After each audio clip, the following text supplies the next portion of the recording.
Offensive tackle is clearly the most popular pick for the Chicago Bears in mock drafts right now.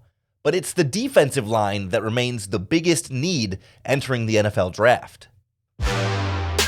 You are Locked On Bears, your daily Chicago Bears podcast.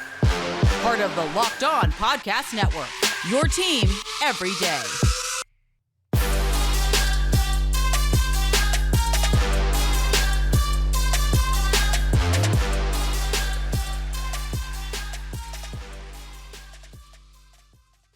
This is Locked On Bears, and I'm your host, Lorin Cox.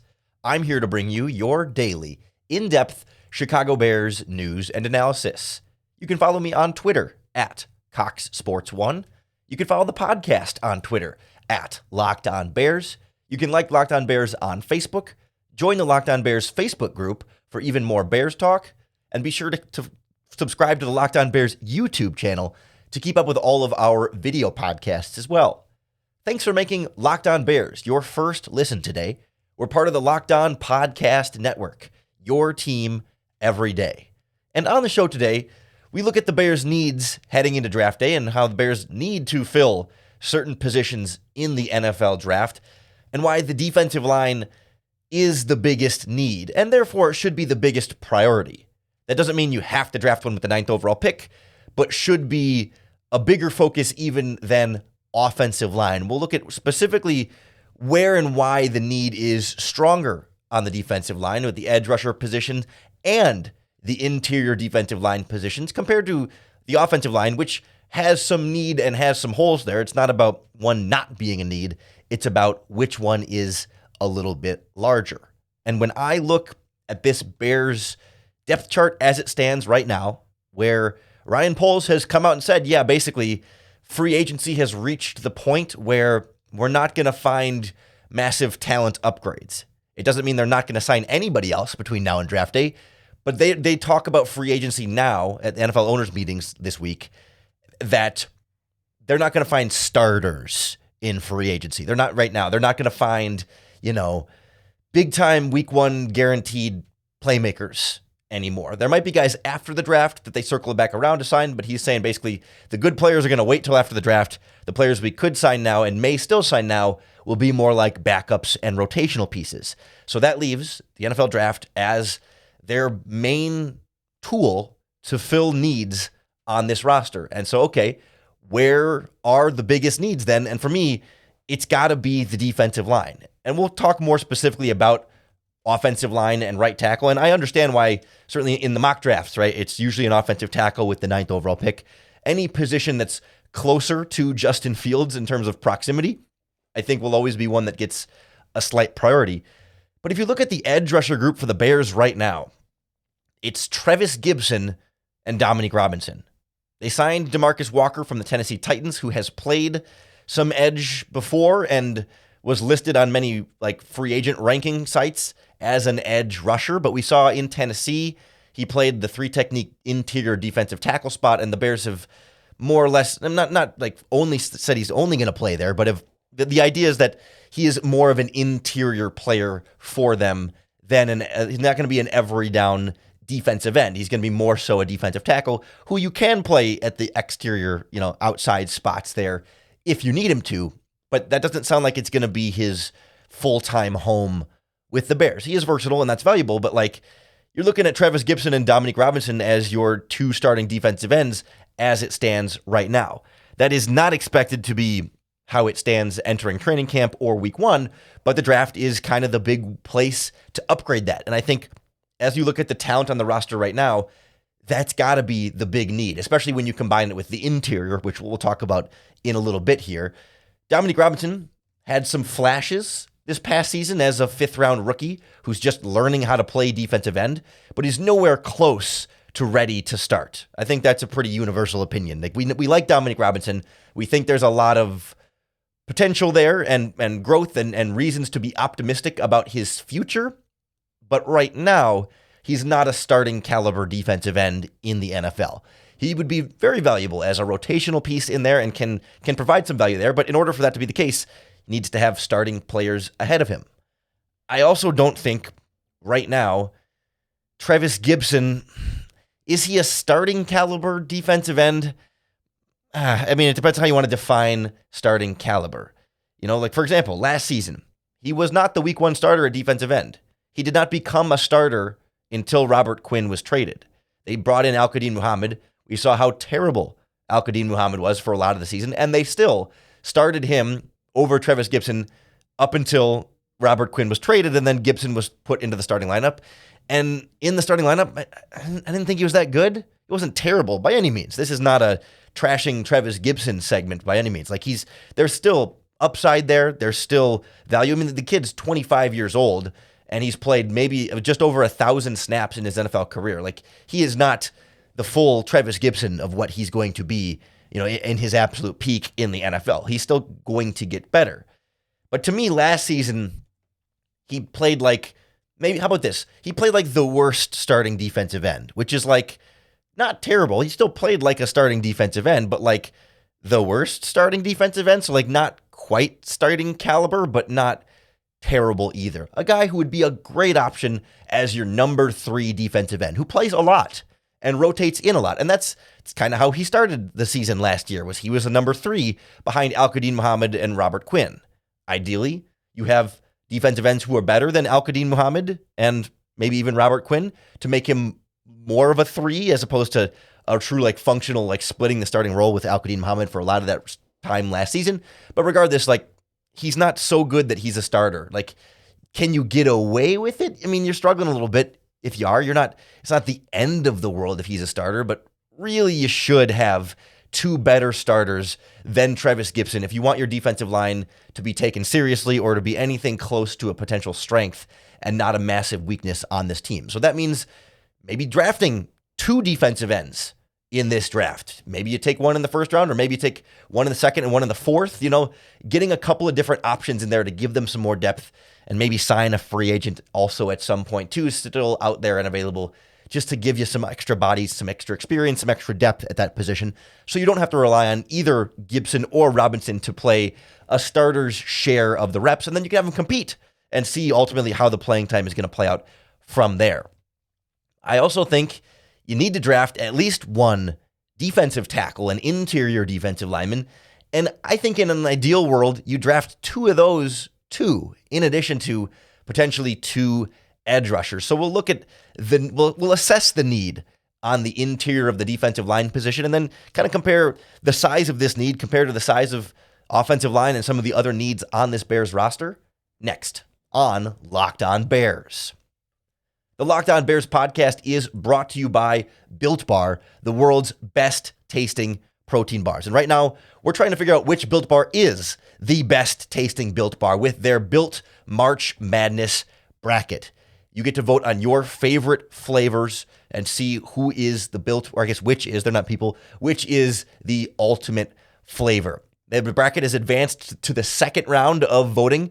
Right now, we've got matchups between peanut butter brownie and cookie dough chunk, coconut puff versus salted caramel, cookies and cream versus mint brownie, and double chocolate versus brownie batter puff. I've tried every single one of those flavors as I glance through them. Yes, I've had every single one of those flavors. They are all incredible. And like every flavor of Built Bar, soft, easy to chew, covered in 100% real chocolate, but low sugar, low calories, high fiber, and high protein. You really got to try them for yourself. And then vote, because every time you vote, you're entered in for a chance to win a free box of Built Bars. 50 Locked On listeners will get a free box, and one very lucky Locked On listener will get a 12-month subscription free to Built to have Built's best bars or puffs delivered monthly straight to your door. So check out BuiltMarchMadness.com and vote for your favorite bar or puff and pick up a box while you're there. You can vote every single day, so hop in and support your pick. Edge rusher is need number 1 for me on this Bears roster. And so then collectively, defensive line is need number 2, or I guess is need number 1 collect over the offensive line, right? I would say when you start to add the interior defensive line there, right tackle is a bigger need than defensive tackle, yes. But when you combine edge and interior defensive line as a position group versus the offensive line needs of right tackle and maybe center, the defensive line needs, to me, stand out as bigger, especially because I think you could take 1 or even, I'd say ideally 2 defensive tackles in this draft. Give me a 3-technique pass rusher and give me a nose tackle. Those do not both need to be top 64 draft picks. I don't think you should take 2 defensive tackles with the Bears' first 4 picks, which are all in the top 64.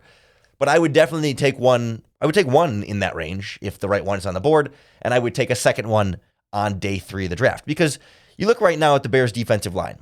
You feel like the interior, the defensive tackle position, I definitely feel better about that spot. It feels like a spot that's not, I mean, it's still incomplete, but there's more pieces there. You got Justin Jones back from last year as a 3 technique. We already mentioned they signed DeMarcus Walker, and he's likely to play a lot of 3 techniques. So, like, those 2 will be your primary rotation at that position. And then they signed Andrew Billings as a free agent nose tackle, who I think is pretty good and pretty reliable to a 1-year deal there next to them. Those guys are, that starts to look like an NFL defensive line, right? Interior defensive line. You got a couple of pass rushers that maybe you feel okay about, and a nose tackle that you feel okay about. But you got to do better than that.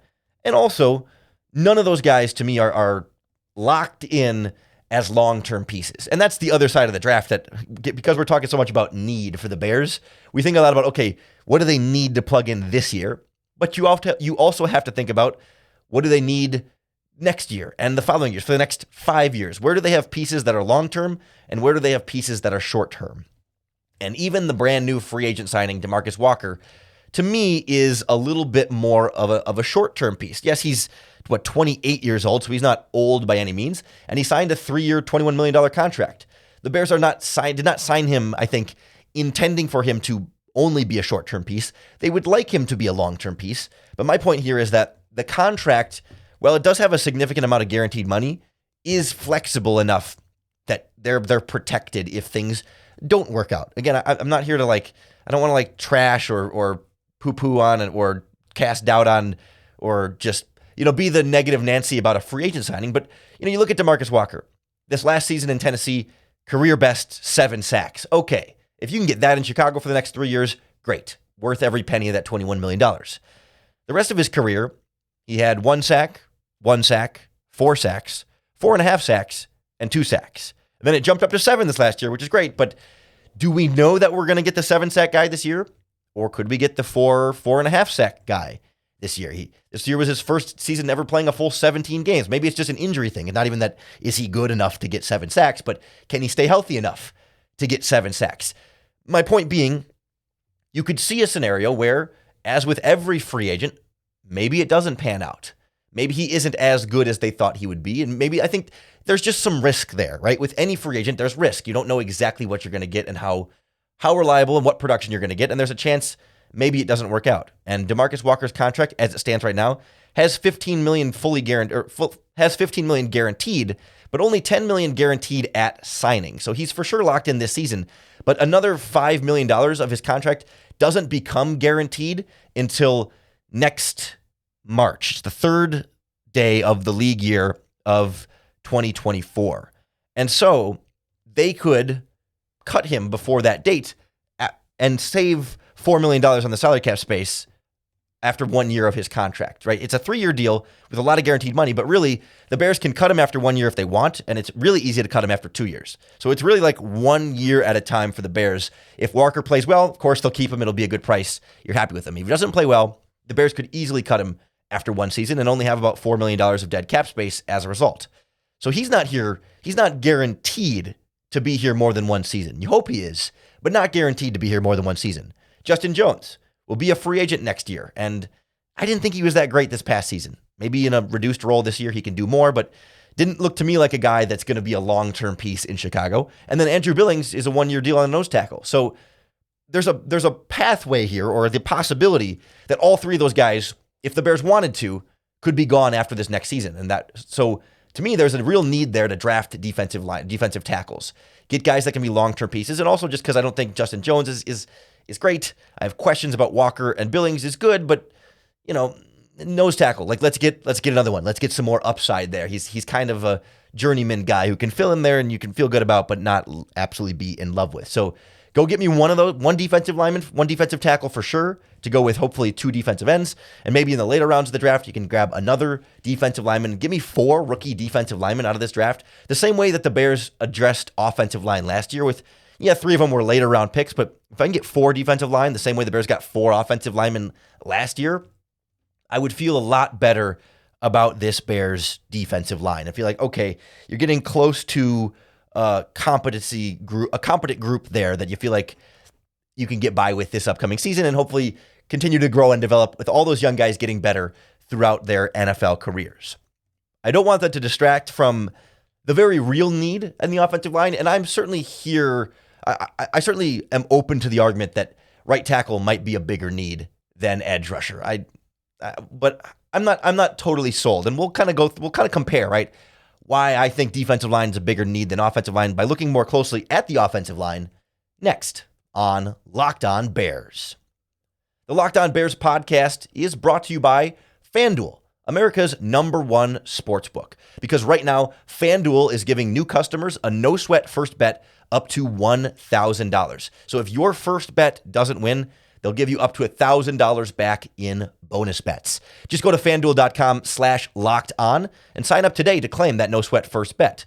Then you can go wager on all sorts of things, money lines, point spreads. You can bet right now on what position the Chicago Bears will draft with their first-round pick. Right now, the betting favorite is offensive line, followed by defensive line. But if you got a hunch, you got a neck, go check it out and place your bets with FanDuel. Their app is safe, secure, and super easy to use. So don't miss your shot at a no-sweat first bet up to $1,000 when you join FanDuel today.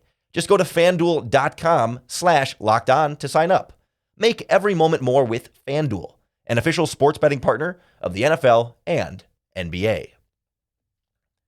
There's no question right tackle is a big need on this Bears roster and something that they need to address with one of their first 4 draft picks. It doesn't have to be 9, but before you get to the 4th round, right?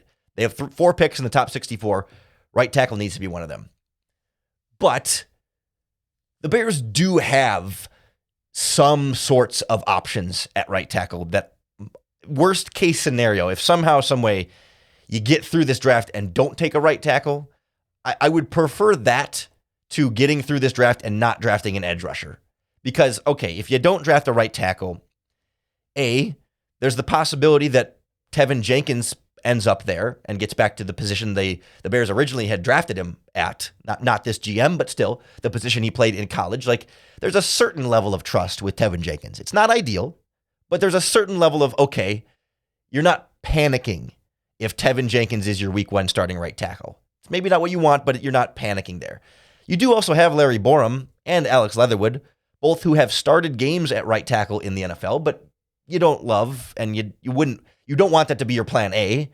But if they have to go into a game, are you totally panicking? No, but it's probably not going to be pretty. So, like, you have something you can count on a little bit at right tackle. But again, a defensive end, like, if you're going into the season with Dominique Robinson and Travis Gibson as your starters, you have the worst defensive ends in the NFL.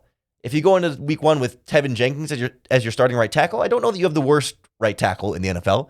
You might be towards the bottom of that list, maybe even bottom 3, but you don't have the worst. And that's where I come back to a little bit with that spot. Like, and plus just like broadening out like offensive versus defensive line. I would like for the Bears to draft a center. I think it would be a good idea for the Chicago Bears to take a center, maybe as early as the 2nd round or 3rd round. But that position is fine for this year. Long term, like we talked about the defensive line, like long term, we don't know how many more years of Cody Whitehair there's going to be, and Lucas Patrick will be a free agent after next season. You'd like to have a young person developing that you like more than Sam Mustipher in that spot. But this year, right, the projected offensive line right now is Tevin Jenkins at left guard, Cody Whitehair at center, Nate Davis at right guard, with Lucas Patrick as your backup center who can also play a backup guard. Like, I think that's the goal right now. And so you don't need to draft a center who has to start week 1. You do need to draft a center or a right tackle who has to start week 1. You do have to draft an edge rusher who has to 2 edge rushers maybe that have to start week 1, and maybe a defensive tackle who could start week 1 as well. But like, center is a need, and you should address it in the draft, but it's not a pressing need. Maybe you can make a similar argument for defensive tackle and say, okay, well, isn't that similar to defensive tackle? Probably. But I come back to 2 edge rushers versus 1 right tackle, and then maybe 2 defensive tackles versus 1 center. That's ultimately why I feel like defensive line is the significantly, not significantly, because they're still both really big needs, But if I had to pick one position that all other things equal, I could draft a great edge rusher or a great offensive tackle in the first round if the prospects were truly equal, which they're not. The offensive tackles there are better than the edge rushers. But if they were truly equal, I would lean edge rusher. Like if you thought Tyree Wilson from Texas A&M, who probably won't be there, but if he's there and Paris Johnson are there, and you feel like they're both really good, I'm taking the edge rusher there. You'd need, if it comes down, if the talent is equal and it comes down to need, edge rusher is a slightly higher spot for me. Like, cornerback is also one of those spots that like, we'd really like to draft one. Would love to upgrade from Kindle Vildor as that number 3 cornerback. You like some of the other young guys they have. Josh Blackwell played well last season. Jalen Jones held up pretty well for a guy that was really thrown into the mix. Like there's some upside there. But let's do better at cornerback. Let's get another draft pick in there who can maybe even start, maybe even in the 2nd or 3rd round, but certainly, 4th, 5th round type options I would be all on board with there as well. Like there are other needs on this roster, but nothing compares to offensive and defensive line. And I think defensive line is just slightly above it. That is the other thing that kind of stood out about this process for me, though, is like, yes, defensive line and offensive line are huge needs. And we certainly aren't sugarcoating that or ignoring that. We're doing a whole podcast about it right now. But then outside of like, you add cornerback as another position I would say like would be a need that you'd like to address in the draft. After those, there's not much else that you feel like, man, they really, really got to use a pick at that position. Like wide receiver, yeah, it'd be nice to draft one. But if you go into the season with Moore, Claypool, Mooney, and Velus Jones and Equanimeous St. Brown, like you don't have to draft a wide receiver. You're not going to be devastated if they don't. You want one, but you don't have to. Don't really need to draft a guard because you just signed, Nate Davis and you got Tevin Jenkins. I mean, you could draft one, certainly, but you don't need to. I want them to draft a tight end, and we're going to do a podcast on the tight ends here soon. But you got Colt Kmet and Robert Tonyan. You're okay at tight end. Don't need to draft a quarterback. Don't need to draft a running back. Be nice. I think they should. But if they don't, they're okay at running back, right? There's a lot of other these positions. Linebacker too, safety. Like the only 3 positions that I really feel like they need to draft or offensive line, defensive line, which is 4 positions, and then cornerback. Everything else, if you don't end up getting one, not the end of the world. You'd like to get them, but you get to luxuries from that point on. So I do feel like the needs are concentrated, right? It's not like you're looking all over the roster and saying, man, they really got to get a young safety. They really got to get a young cornerback. They really got to get a young tight end. They really got to get a young wide receiver, like 6, 7 positions that, man, we really got to make sure they get young guys at all these spots. It's like, it'd be nice to have young guys at all those spots, and they should try to get young guys at as many spots as they can with good draft picks. But like they really can, if they need to, focus on offensive line, defensive line, maybe cornerback. And I think that's a good position. I mean, it's not a great position to be in. You don't want to have any needs, but it's nice that the needs are a little bit more concentrated and not feeling like, oh, there's 15 holes you got to fill all across the roster. It's like, okay, concentrate on the O and D lines, and then you can feel like you're playing with luxury from that point on. So that's where I think these needs start to shake out for the Bears in this draft. We'd love to hear what you think. If you feel strongly that offensive line is the bigger need than defensive line, I'm not going to say you're wrong, but I'd love to hear about it. Let us know in the comment section on the YouTube video for this podcast, or you can tweet us at Locked On Bears, post in the Locked On Bears Facebook group as well to keep the conversation going. Whatever you do, just thank you for listening to Locked On Bears. Thanks for being a part of the conversation. Thanks for making Locked On Bears your first listen today. Make sure you're subscribed to keep up with all of our daily, in-depth Chicago Bears news and analysis. We'll keep you up to date on any and all new things out at Hallis Hall, free agent moves, draft moves, you name it. On Monday, unless we get some kind of Bears news over the weekend that is worth bumping it, on Monday, I want to put together our big board for the 9th overall pick, essentially ranking, okay, only 8 players can come off the board before the Bears pick. So that means you only need to rank 9 guys because you're guaranteed one of the top 9 players in this draft. So that's what we're going to do. We're going to put all the players together and make our board. Rank the offensive tackles against the defensive tackles, against the cornerbacks, against the wide receivers, et cetera, and go, here's our power rankings for who we want the Bears to pick at 9. And who's ever left on the board, we're taking the top guy on the list of who's ever left. That's what we're going to try and do for Monday's podcast. So make sure you tune back into that. Make Locked On Bears your first listen again on Monday. And of course, you have to come back for your next opportunity to bear down.